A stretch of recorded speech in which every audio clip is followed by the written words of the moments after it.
Putang ina ninyong lahat. Martin Romualdez, Lisa Marcos, Bongbong Marcos. Anong ginawa ko? Binigay ko sa DepEd! Putak na mukha! Wala ka nga posisyon sa gobyerno, namimigay ka ng pera ng gobyerno eh! Putang ina ninyo! Sino ang korap? Yung mga congressman na yan na nag-hearing, anong sinasabi nila?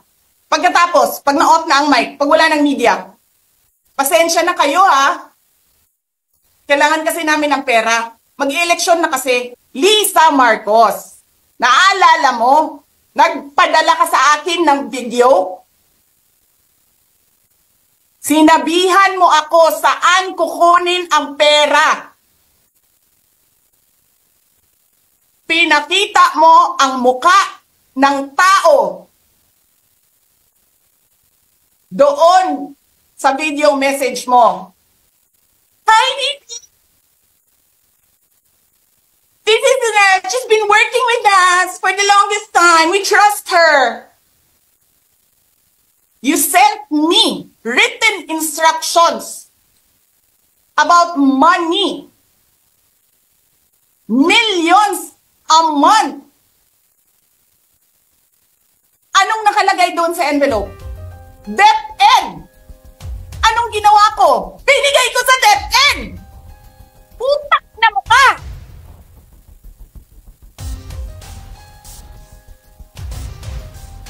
Wala ka nga posisyon sa gobyerno, namimigay ka ng pera ng gobyerno eh!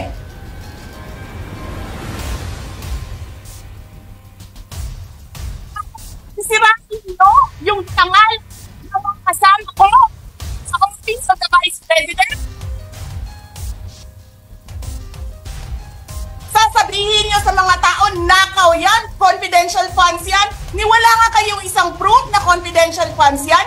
Naniwala lang kayo sa isang babae na ang pangalan ay Gloria Mercado na nagsabi confidential funds yan, na hindi nyo nga nilabas na wala pang confidential funds, meron ng white envelope. Kasi 2022 pa lang, tangina mo ka, may utos na ng pera sa DepEd. Tapos kami yung nagsisinungaling? Nagpipigil ako eh.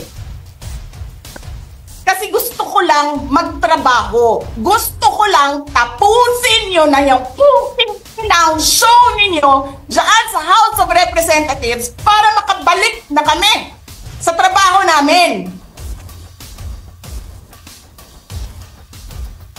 Tapos ganyan ang gagawin ninyo sa amin dahil hindi kami sumusunod sa inyo? Dahil ayaw na namin tumulong sa inyo?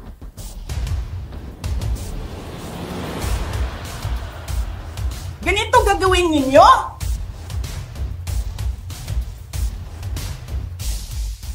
Presidente ka, may speaker ka na involved sa bribery ng Supreme Court justices. May video, may kaso, may witnesses. Hindi mo tinanggal yung speaker mo.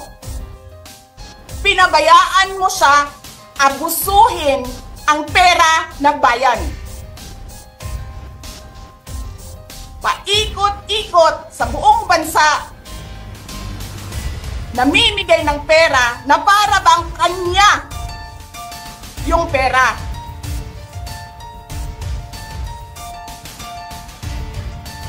Eh di ba nga, lagi niyo sinasabi separation of powers? Anong trabaho ng legislative branch? Gumawa ng batas. Anong ginagawa ni Martin Romualdez?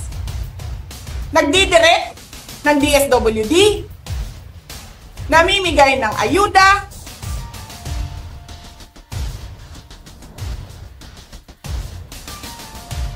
nagsasabi kung anong bibigay, anong ibibigay, anong gagawin, sino ba ang presidente dito?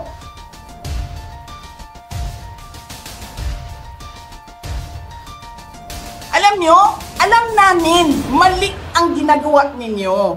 Sinabihan ko lang mga kasama ko sa Office of the Vice President, pasensya na, sumunod na lang tayo para matapos na sila. Tapos ganito ang gagawin ninyo? Alam namin, walang contemptuous doon sa ginawa ni Yusek Lopez. Wala. Lahat ng tanong sinagot niya, pumunta siya, maayos siya kumausap, and then sasabihin ninyo sa amin, bakit kami susulat sa COA? Bakit hindi kami susulat sa COA? Hindi tapos ang appeal namin, hindi tapos ang audit namin. Tapos buhaghag na ninyo dihatanan ang gisubmit namo sa COA? Hindi. Sobra kahayahay ninyo ng mga tao. Kaming lahat sa Office of the Vice President, Monday to Friday ang mga trabaho namin. Sa ibang opisina, Monday to Friday. I'm not saying na bawal yan. But, alam mo yon, that is something that civil service should think about. May mga opisina ng gobyerno, 4 na araw lang pumapasok. Yung iba, 5 araw pumapasok. Nandyan sa daan, sa init, sa ulan, nandun sa bundok, naglalakad, tumatawid ng mga sapa. Monday to Friday, mga government employees. And then we have a House of Representatives. Monday to Thursday lang ang trabaho.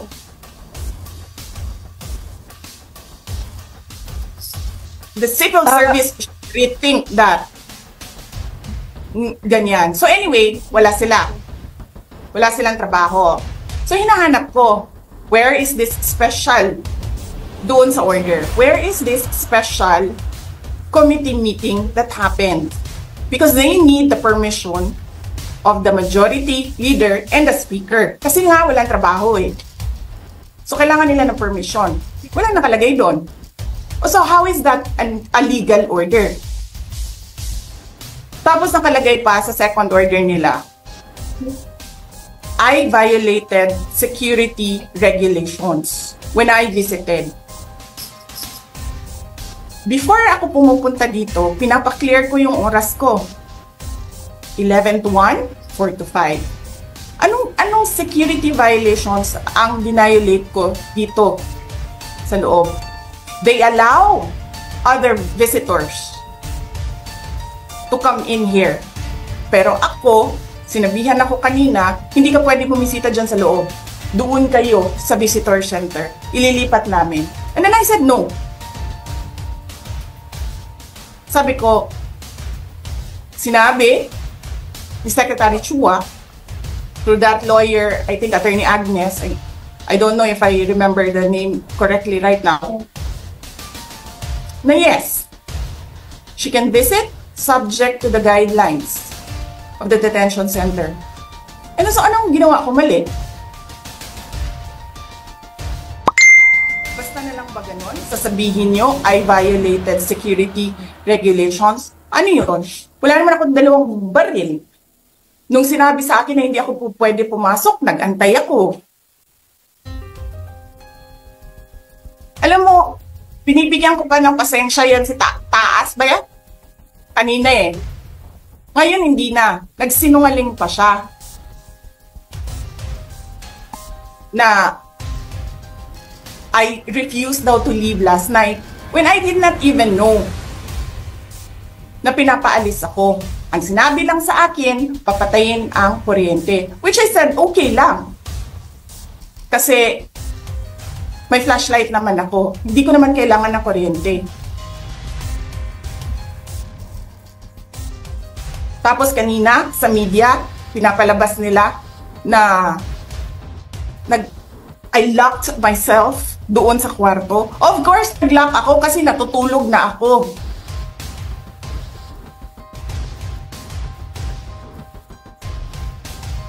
Tapos, what? Bawal ako magstay sa opisina ni Congressman Pulong Duterte. Bakit? Is not that government property. I was allowed by the lawful occupant and possessor of that office to stay there, to assist a detainee who is inconsolable right now,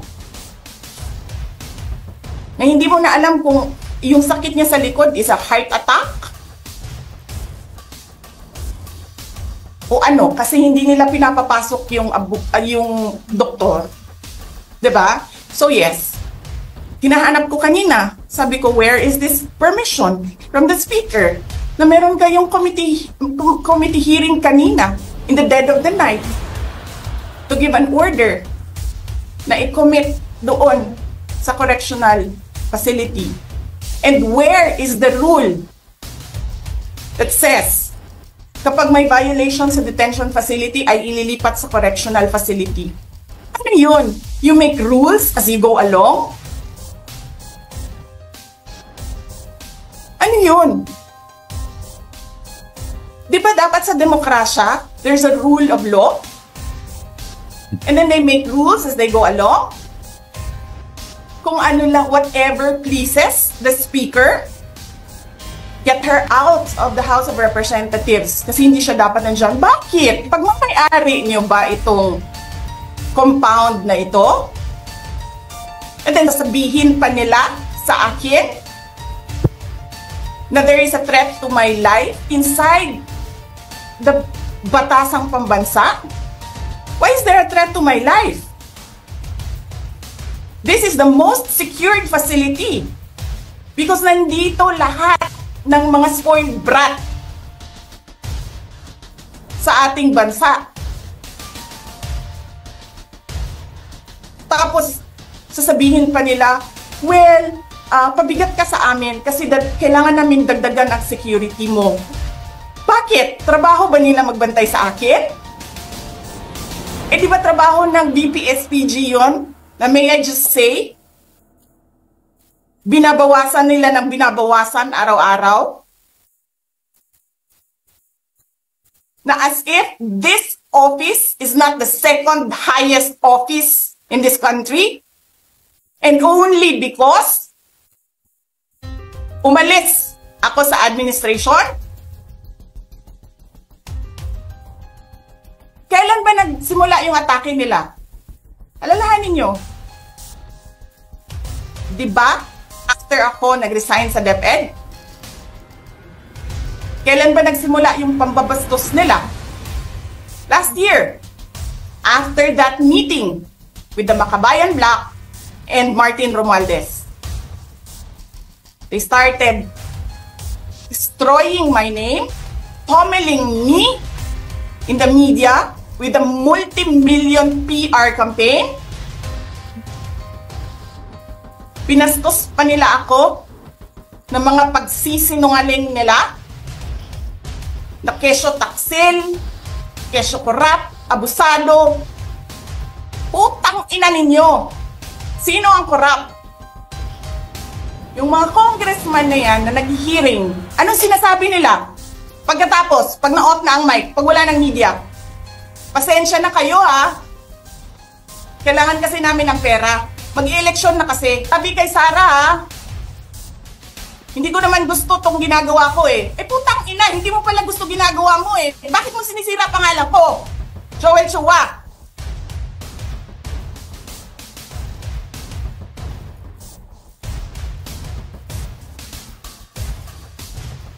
Ganyan. Ganyan ang bansa. This country is going to hell because we are led by a person who doesn't know how to be a president and who is a liar.